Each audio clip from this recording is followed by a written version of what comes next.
চৰকাৰৰ চাকৰিত কোনো ল'ৰা ছোৱালীয়ে টকা পইচা দিব নালাগে। আজি আমাৰ যুৱকসকলে মোক সোধে পুলিচৰ চাকৰি কেতিয়া ওলাব, কামাণ্ডো ৰিজাল্ট কেতিয়া দিব, থাৰ্ড গ্ৰেড কেতিয়া হ'ব, ফৰ্থ গ্ৰেড কেতিয়া হ'ব।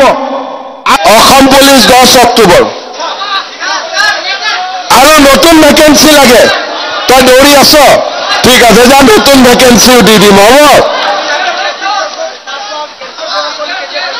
2000 এই 2 এদিনতে ওলাব বাবা, তই একদম চিন্তা কৰি আছ পইচাকে।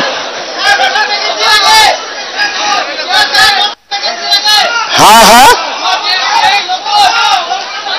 কি লাগে, কি লাগে? নতুন ভেকেন্সি লাগে। আরে নতুন ভেকেন্সি নৱেম্বৰ মাহত সব ওলাই যাব। তই খালি দৌৰা প্ৰেক্টিচ কৰি থাক।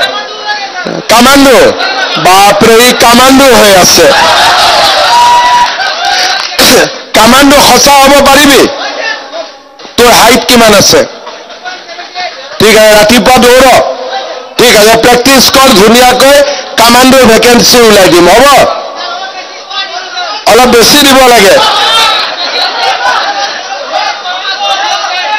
এতিয়া কামাণ্ডো ভেকেন্সি বেছি ওলাব যদি মোক কামাণ্ডো বনাই দিয়। প্ৰথমতেতো আমাৰ কামাণ্ডো কেনেকুৱা পলিটিক্সত, যেতিয়া আমি ইয়াত ইলেকশ্যন জিকি যাম তেতিয়া আমি কামাণ্ডো হ'ব পাৰিম, হয়নে নহয়? সেইকাৰণে চবেই ধুনীয়াকৈ বিজেপিক ভোট দিব আৰু বাকী যি সমস্যা আছে এইবিলাক মোৰ মূৰৰ ওপৰত, ঠিক আছে। এটা ডাঙৰ কাম কৰিব পাৰিছিলো যে অসম চৰকাৰৰ চাকৰিত কোনো ল'ৰা ছোৱালীয়ে টকা পইচা দিব নালাগে। আজি আমাৰ যুৱকসকলে মোক সোধে পুলিচৰ চাকৰি কেতিয়া ওলাব, কামাণ্ডো ৰিজাল্ট কেতিয়া দিব, থাৰ্ড গ্ৰেড কেতিয়া হ'ব, ফৰ্থ গ্ৰেড কেতিয়া হ'ব। আটাইতকৈ যাৰ ঘৰত খাব নাই, মাকে চব্জি বেপাৰ কৰে, তাৰ ল'ৰা ছোৱালীয়েও আজি চৰকাৰী চাকৰি পাইছে।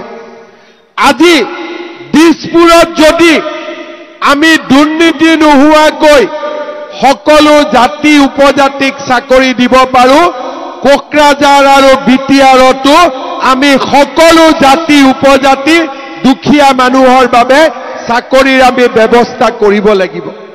মই এটাই লক্ষ্য দেখো যে অসমত যাতে যি ধৰণে দুখীয়া গৰীব ল'ৰা ছোৱালীয়ে আজি চৰকাৰী চাকৰি পাইছে, আমাৰ বিটিআৰৰো পৰীক্ষা দিয়াৰ পিছত সকলো জাতি জনগোষ্ঠীৰ মানুহে যাতে ভাবিব পাৰে যে আমিও ন্যায় পাইছো, আমাৰ ঘৰৰ ল'ৰা ছোৱালীয়েও কাম পাইছে, প্ৰতিটো জনগোষ্ঠীৰ মানুহে সমান অধিকাৰ পাইছে। এয়া হ'ল নতুন বিটিআৰ।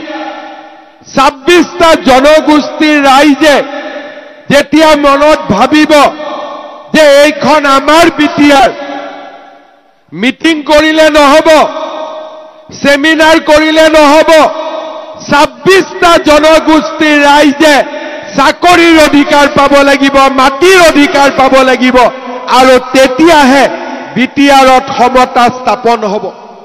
মই যোৱাকালি